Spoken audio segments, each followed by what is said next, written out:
जानेंगे redox titration के बारे में। ये रेडॉक्स टाइट्रेशन क्या होता है? रेडॉक्स रिएक्शन हम जानते हैं, वो रिएक्शन जिसमें ऑक्सीडेशन और रिडक्शन दोनों साथ साथ चलते हैं, उस रिएक्शन को हम रेडॉक्स रिएक्शन कहते हैं। अब ये क्या है टाइट्रेशन, इसको भी समझते हैं। वैसे एसिड बेस टाइट्रेशन मैंने प्रीवियस वीडियो में किया है, आप उसको देखें और उससे आपको इसको समझने में काफ़ी हेल्प मिलेगी।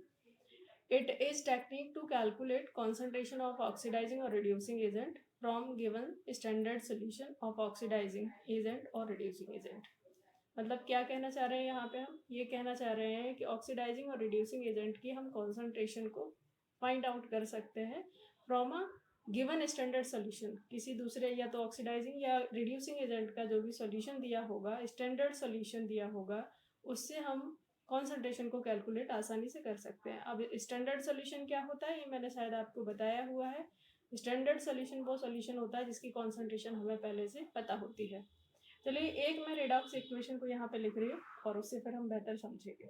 यहाँ पे मैंने लिखा MnO4 नेगेटिव, इसकी रिएक्शन होती है Br नेगेटिव से। बेसिक मीडियम में हम रिएक्शन करवा रहे हैं। मैं अभी यहाँ पे इक्वेशन लिख रही हूँ, बैलेंसिंग हम किसी दूसरे लेक्चर में देख लेंगे। 2MnO2 plus BrO3 negative plus 2OH negative, okay, और ये 2। अब इस इक्वेशन को हम ध्यान से देखते हैं। यहाँ पे अगर हम आइडेंटिफाई करें तो ऑक्सीडाइजिंग एजेंट कौन सा है और रिड्यूसिंग कौन सा एजेंट है। यहाँ पे रिड्यूसिंग एजेंट कौन सा है वो देख लेना है। अब देखिए मैग्नीज यहाँ पे +7 ऑक्सीडेशन स्टेट में है और ये जा रहा है +4 ऑक्सीडेशन स्टेट में। तो भाई इसका तो क्या हो गया है, इसका खुद का क्या हुआ है, रिडक्शन हुआ है। खुद का रिडक्शन हुआ है तो ये क्या हो जाएगा, ये हो जाएगा ऑक्सीडाइजिंग एजेंट, ठीक है। और Br नेगेटिव किस में जा रहा है, BrO3 में जा रहा है ना, वो O3 नेगेटिव में जा रहा है। यहाँ पे -1 ऑक्सीडेशन स्टेट है और यहाँ पे +5 ऑक्सीडेशन स्टेट हो गई है। क्योंकि ऑक्सीडेशन स्टेट बड़ी है तो यहाँ पे क्या हुआ है, ऑक्सीडेशन हुआ है।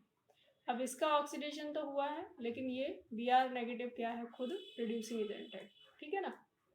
अब जब भी ये रेडॉक्स रिएक्शन हो रही होती है तो अगर आप देखें इनकी रिएक्शन की स्टोइकियोमेट्री लिखें तो स्टोइकियोमेट्री आप कुछ ऐसे लिख रहे होंगे।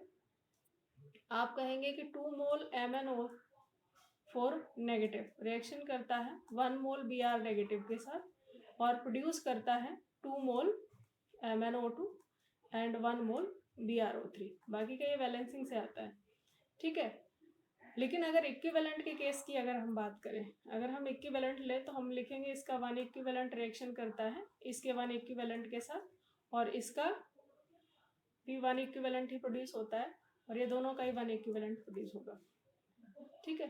तो मतलब इक्विवेलेंट के रेशियो में रिएक्शन हमेशा 1:1:1 का ही रेशियो रहता है, ठीक है ना। आगे बढ़ते हैं। तो अगर टाइट्रेशन की बात करें तो मतलब मैं ये कहना चाह रही हूँ कोई सोल्यूशन दे रखा है और उस सोल्यूशन को कितनी कॉन्सेंट्रेशन का ऑक्सीडाइजिंग या रिड्यूसिंग एजेंट चाहिए कि वो पूरा का पूरा रिएक्शन कर सके। तो इसके लिए फिर से हम लिखेंगे नंबर ऑफ इक्विवेलेंट ऑफ क्या, oxidizing agent equal to number of, इसी को आप ग्राम इक्विवेलेंट भी कहेंगे, नंबर ऑफ इक्विवेलेंट ऑफ क्या, रिड्यूसिंग एजेंट, है ना। अब इक्विवेलेंट अगर हमें किसी के निकालने होते हैं तो इक्विवेलेंट इक्वल टू हमने ये पहले से ही पढ़ रखा है, इक्विवेलेंट इक्वल टू हमने ये पहले से ही पढ़ रखा है कि नॉर्मेलिटी इनटू वॉल्यूम। क्यों, नॉर्मेलिटी इक्वल टू क्या होता है, इक्विवेलेंट डिवाइडेड बाय वॉल्यूम, है ना।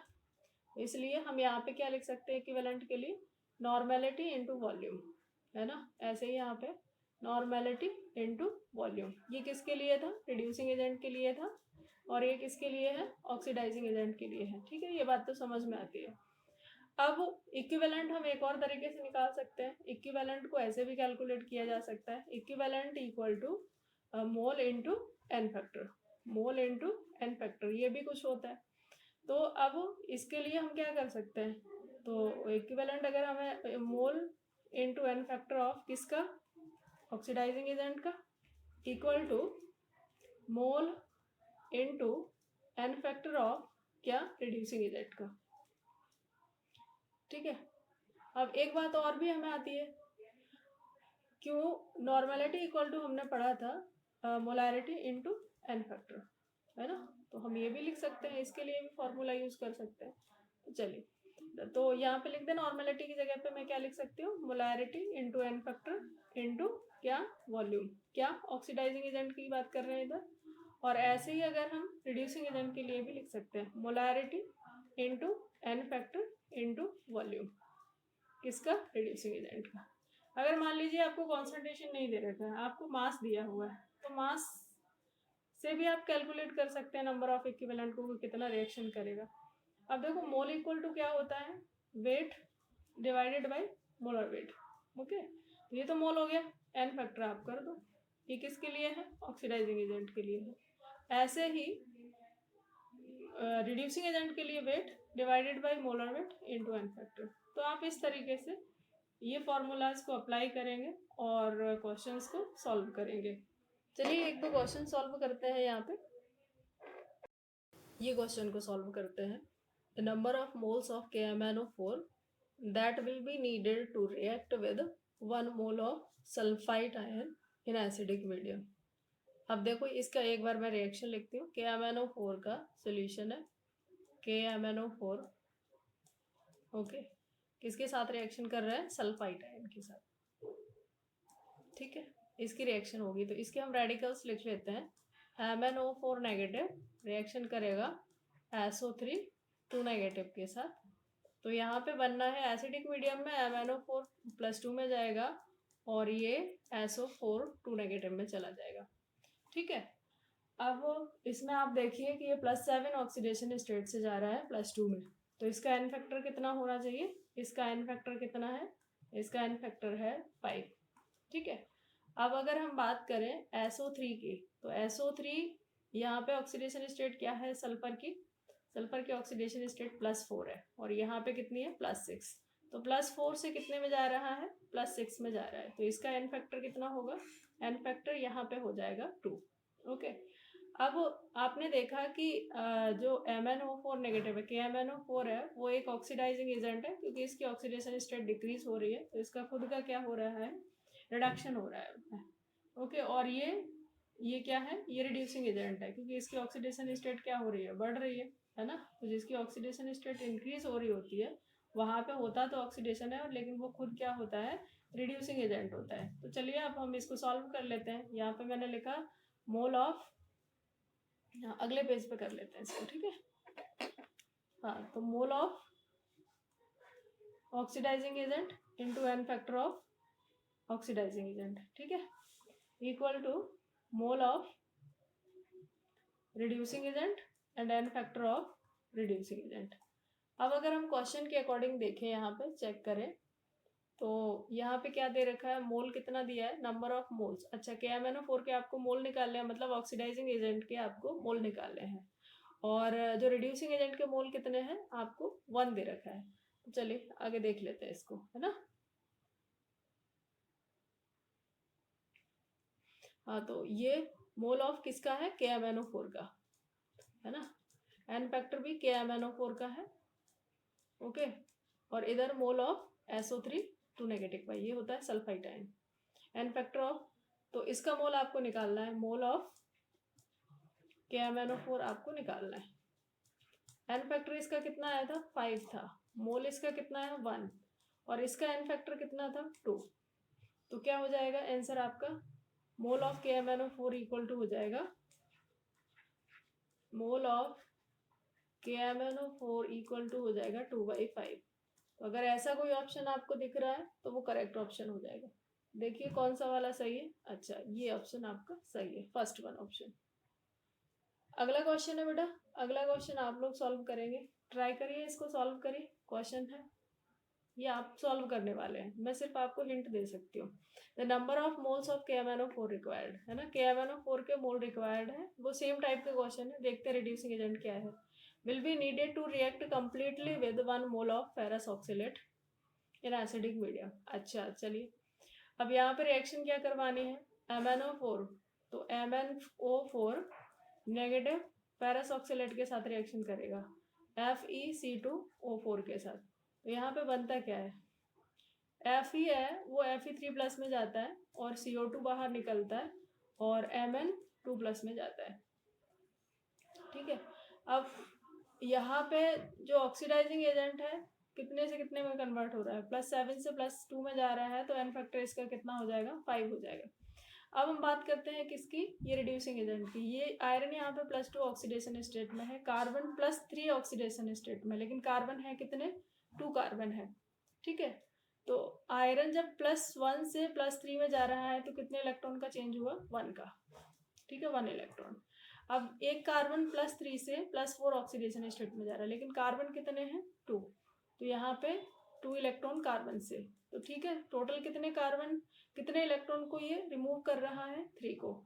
तो इसके लिए इसका n फैक्टर कितना हो जाएगा, n फैक्टर इसका 3 हो जाएगा। तो n factor of ferrous sulphate, ferrous oxalate ion कितना होगा, 3।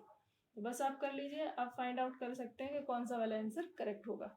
आगे बढ़ते हैं बेटा। हाँ, ये क्वेश्चन है, ये इसमें मल्टीपल ऑप्शन करेक्ट हो सकते हैं। चलिए ट्राई करिए इसको। In the titration of K2Cr2O7 and ferrous sulphate following data is given, है ना। किसका टाइट्रेशन करवाया जा रहा है यहाँ पे, K2Cr2O7 का करवाया जा रहा है। किसके साथ करवाया जा रहा है, फेरस सल्फेट के साथ करवाया जा रहा है। मीडियम इन्होंने क्या कुछ दे नहीं रखा है, तो एसिडिक मीडियम में ही रिएक्शन होती है, ये ऑक्सीडाइजिंग एजेंट की तरह बिहेव करता है। ठीक है, अब देखिए जो K2Cr2O7 है, K2Cr2O7 है, ये कन्वर्ट होगा यहाँ पे Cr3+ में। तो अब इसके लिए n फैक्टर कितना हो जाएगा, ये +6 से किस में जा रहा है, +3 में जा रहा है, लेकिन 2 आयन है, तो टोटल इलेक्ट्रॉन का एक्सचेंज कितना होगा, 6 का होगा। इसलिए इसका n फैक्टर कितना हो जाना चाहिए, n फैक्टर इसके केस में 6 होगा। अब फेरस सल्फेट है, फेरस सल्फेट FeSO4, इसमें आयरन का ही सिर्फ चेंज होगा, आयरन Fe3+ में जाएगा। Fe3+ में जाएगा तो ये कुछ कन्वर्जन होगा यहाँ पे। कन्वर्जन क्या होगा, जैसे कि Fe3 Fe2SO4 होल थ्राइस, कुछ ऐसे टाइप का कंपाउंड बन रहा होगा, तो +3 में जा रहा है। अब आपने देखा कि इसका n फैक्टर कितना है, इसके लिए फेरस सल्फेट के लिए n फैक्टर 1 है और इसके लिए n फैक्टर 6 है ना। तो अब यहाँ पे क्वेश्चन को पहले रीड कर लेते हैं। V1 ml of K2Cr2O7 solution of molarity M1 requires V2 ml of FeSO4 solution of molarity M2। ठीक है, अब मतलब कि जो K2Cr2O7 का वॉल्यूम कितना है, V1 है, और इसकी मोलारिटी आपको M1 दे रखी है। ऐसे ही जो सोल्यूशन FeSO4 का सोल्यूशन है, उसकी मोलारिटी आपको M1 दे रखी है, सॉरी M2 दे रखी है, और वॉल्यूम इसका V2 दे रखा है। तो अब इनका संबंध क्या होगा, आप क्या फॉर्मूला बनाएंगे, आप यही लिखेंगे ना, मोलारिटी के कॉन्सेप्ट में अगर आपको फॉर्मूला इनका बनाना हो तो आप यही लिखते हैं ना, molarity into n factor into volume of क्या, oxidizing agent, equal to molarity into n factor into volume of क्या, रिड्यूसिंग एजेंट। अब यहाँ पे रिड्यूसिंग एजेंट क्या था, फेरस ऑक्सलेट आयन था, तो इसकी मोलारिटी KMnO4 के लिए, सॉरी K2Cr2O7 के लिए इसकी मोलारिटी क्या दे रखी है, M1 दे रखी है। इसका n फैक्टर कितना है, 6 है। ठीक है, इसका वॉल्यूम V1 होगा। अब ऐसे ही इसके केस में इसकी मोलारिटी M2 दे रखी है, n फैक्टर तो इसका 1 ही है, और वॉल्यूम इसका V2 है। तो क्या रिलेशन बन रहा है, 6M1V1 इक्वल टू M2V2। अगर ऐसा कोई रिलेशन बन के आ रहा है आपके जो भी ऑप्शंस दे रखे हैं उनमें, तो वो सही है। मैंने क्या बोला था आपको कि इनका मल्टीपल करेक्ट ऑप्शन होंगे यहाँ पे। तो अगर ये नॉर्मेलिटी के कॉन्सेप्ट में लिखे तो क्या है, नॉर्मेलिटी इक्वल टू क्या होता है, अगर इसको हम normality into volume of oxidizing agent equal to normality into volume of reducing agent, तो यहाँ पे तो कोई दिक्कत ही नहीं है। तो ऑक्सीडाइजिंग एजेंट की तो यहाँ पे क्या करेंगे, N1V1 इक्वल टू N2V2, ये हो जाएगा, है ना। तो देख लीजिए इसमें से कौन से ऑप्शन सही होंगे, वो देख लेते हैं। तो देखिए फर्स्ट ऑप्शन तो सही है, ओके, यही है ना, क्योंकि इसके थोड़े 6 n फैक्टर है, और ये 1A and C options are correct.